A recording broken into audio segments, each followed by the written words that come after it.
Now, let's analyze what does the Quran say. Now, let's analyze what does the Quran say.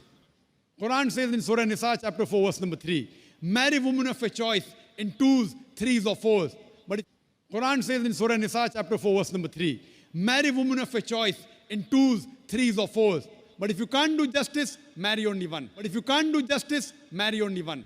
This statement, marry only one, is only given in the Quran and no other religious scripture. It says, this statement, marry only one, is only given in the Quran and no other religious scripture. It says, marry a woman of your choice in twos, threes or fours. But if you can't do justice, marry only one. It says, marry a woman of your choice in twos, threes or fours. But if you can't do justice, marry only one. So if you want to marry more than one woman, one of the criteria of the Quran is you should do justice. So if you want to marry more than one woman, one of the criteria of the Quran is you should do justice. If you can't do justice, you should marry only one. If you can't do justice, you should marry only one.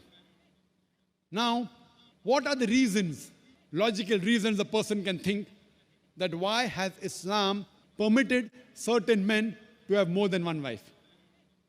Now, what are the reasons, logical reasons a person can think that why has Islam permitted certain men to have more than one wife? Many non-Muslims think it is fard, it is compulsory for a Muslim man to have more than one woman, to have more than one wife.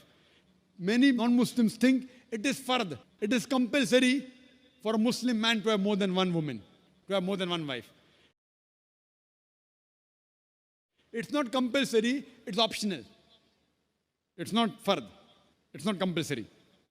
It's not compulsory, it's optional.